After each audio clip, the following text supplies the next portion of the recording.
जय जय रघुवीर समर्थ. रघुवीर समर्थ. मनुष्य जन्माला आपण आलो आणि आपण फक्त स्वतःच्या अहंकारापोटी आपल्या आपला अहंकार असतोच. जीव घेऊन जन्माला येतो, तो घेऊनच जन्माला आलेला असतो. पण तो अहंकार आपण आपल्या देहाशी लावतो. आणि मग देहाच्या सगळ्या वासना पुरवण्यामध्ये जन्म जातो. आणि ह्याच्याबद्दल संतांना फार आधीच जाग आलेली असल्यामुळे आणि इतरांना जागं करणं ह्या कार्यासाठी ते शिल्लक राहिल्यामुळे योगी असतात ते समाधी घेऊन रिकामे होतात. आपण देह नाही असं कळल्यानंतर देह सोडणं त्यांना सोपं होतं. पण संतांना कळवळा असतो लोकांचा आणि म्हणून संत देहात राहतात. आणि मग मात्र त्यांना लोक देह म्हणजे स्वतः समजतात कसं, ह्या अज्ञानाचा त्यांना फार त्रास होतो. आणि त्यांना ते ज्ञान झालेलं असतं आणि ह्या अज्ञानात लोकांना किती त्रास होत असतो याची त्यांना कल्पना असते.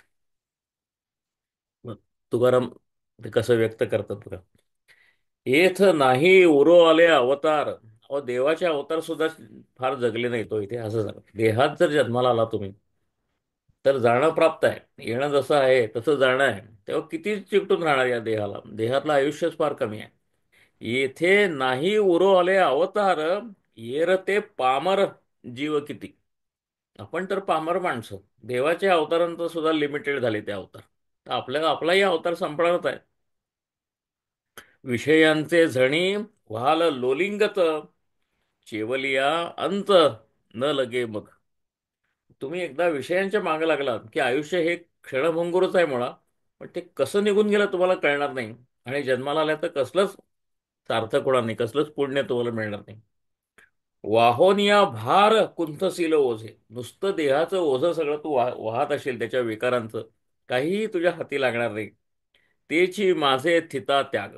आता याला थिता त्याग म्हणजे काय यावर थोडासा गोंधळ आहे. मी त्याचा अर्थ शोधतोय. पण थिता म्हणजे त्यागामध्ये त्याग कशाचा करायचा आणि त्याग कशाचा करायचा नाही, भोग कशाचा घ्यायचा आणि कशाचा घ्यायचा नाही, यातल्या विवेकाबद्दल ते म्हणतायत की जो नाहीच आहेस तो तू आहेस असं समजतोस. आणि जो तू आहेस त्याचा तू त्याग करतोस.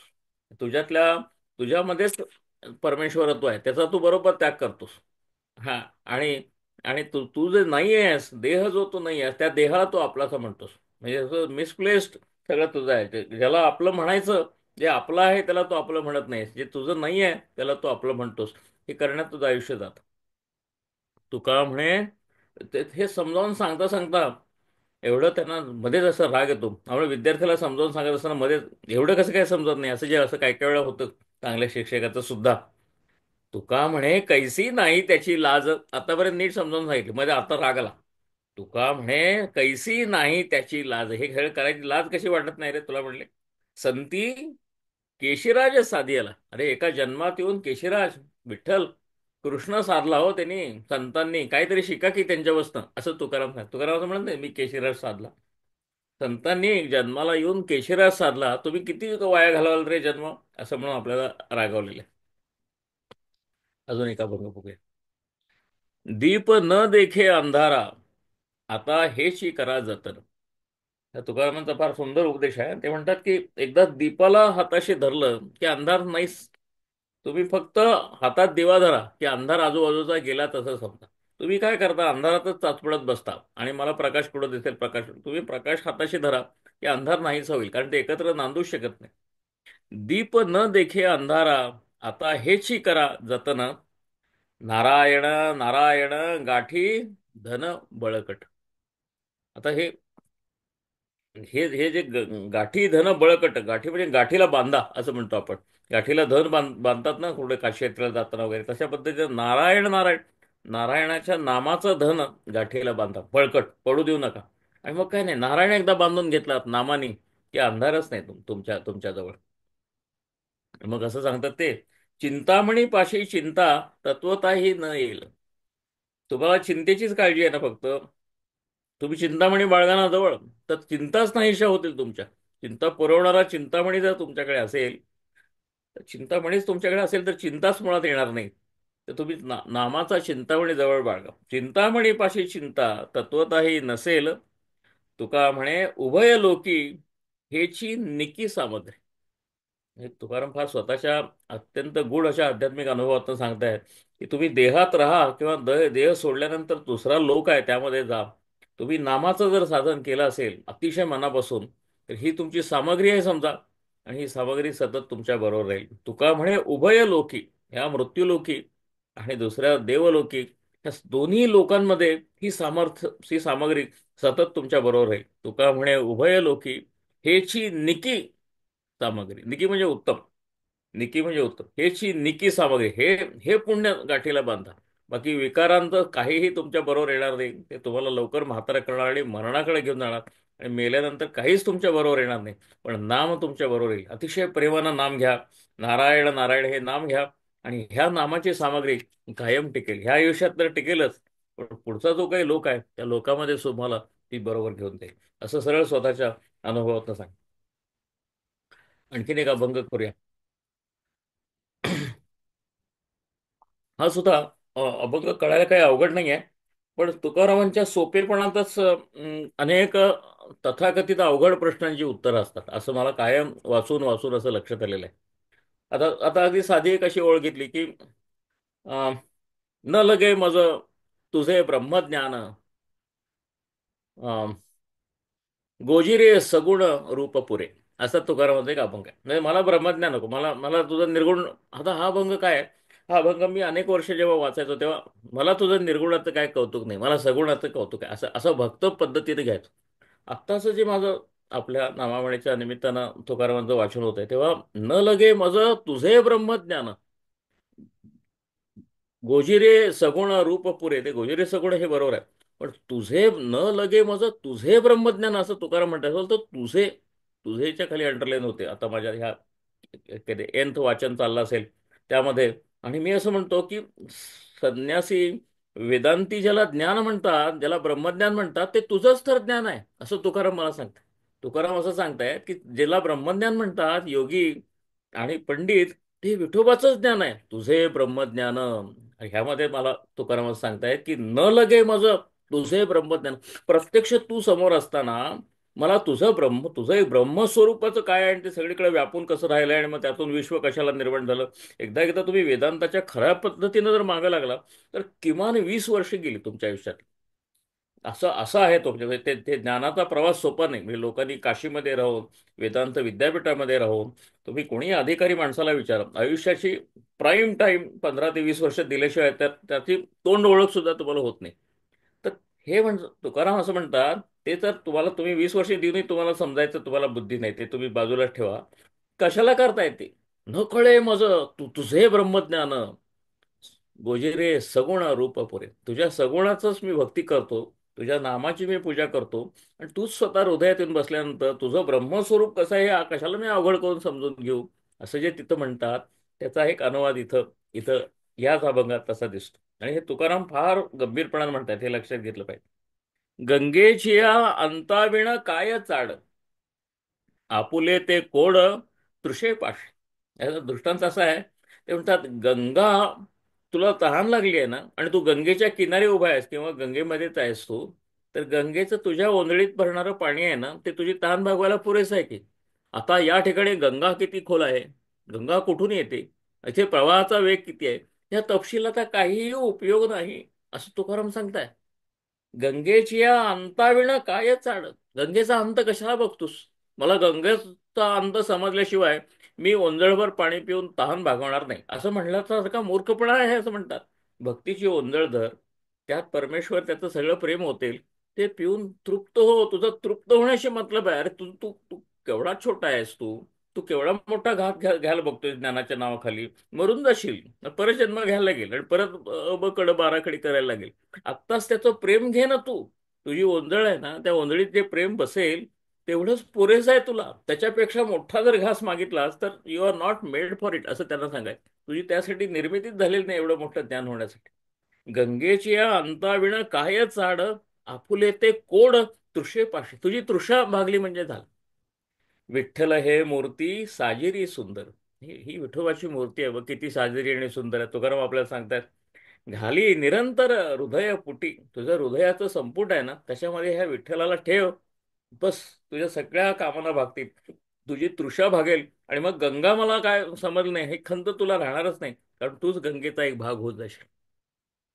कारण ते असे नवनीतापाशी गबाळ ते सोसी इतर कोण, आणि लोण्याचा गोळा तुला मिळाला ना, मग हे कुठल्या दुधातून कशा पद्धतीनं घुसळण होऊन ते लोणी कसे तयार होते ते कळल्याशिवाय मी लोणी खाणार.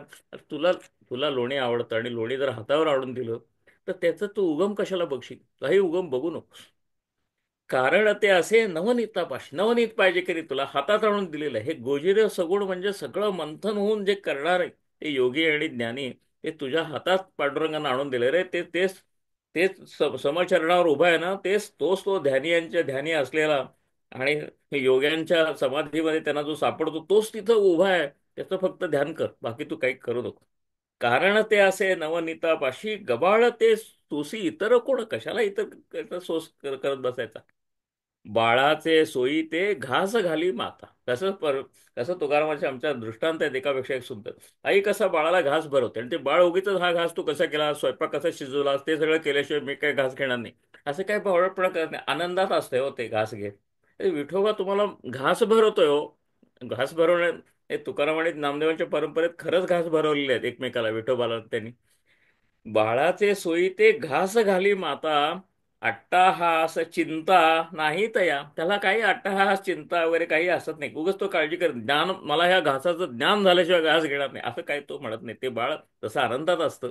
तसंच तुम्ही त्याचं नाम घ्या आणि आनंदात राहा, असं सांगतं. आणि मग कसं आनंदात राहा, आता हे तुकारामांच्याकडनं शिकण्यासारखं आहे. ही नामदेवांचीच परंपरा आहे बरं का. सरळ गाऊ नाचो करू आनंद सोहळा, हे आम्ही त्याचं नाम घेऊ, त्याचं नाम घेत नाचू. आणि वारकऱ्यांची नाचायची पद्धत फार सुंदर आहे अशी, ते कोणालाही जमेल अशा पद्धतीचा रिदम आहे त्यामध्ये. गाऊ नाचो करू आनंद सोहळा, भावची आगळा नाही आता. दुसरा भावच नाही आम्हाला, काय आम्हाला ज्ञान नको, काय नाही, तुझं सगुणाचं नाम घेतो आणि त्या आनंदात राहतो, त्या आनंदात नाचत सुटतो. आणि हे जीवन असंच पुढे पुढे ढकलत नेतो. काही काही मला आता कशाची भीतीच वाटत नाही, मरणाची सुद्धा भीती वाटत नाही, तर कसली तृषा राहील माझ्याकडे. तुका म्हणे अवघे झाले एकमय, काय नामाची सगळ्यात शेवटचं टोक तुकारामाने गाठलेलं आहे.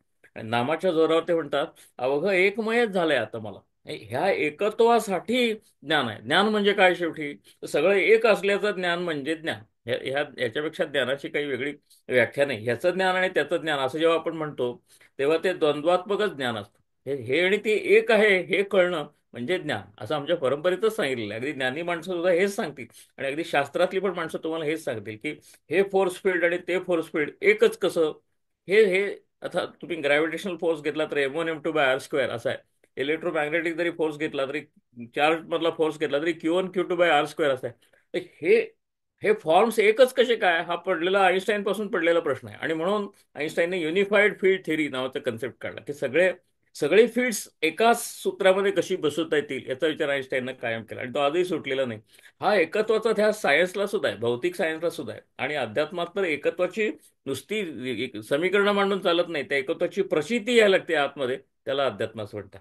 तर त्यामुळे ते म्हणतात तुका म्हणे अवघे झाले एकमय. झालं तुझं नाम घेतल्यानंतर मला कळलं एकमयताच माझ्या माझ्या जर हृदयात नांदायला आली. परलोकीची काय चाड आता. आता मी इथं हा लोक संपून दुसऱ्या लोकांना जाणार काय, आणि काय आणि काय.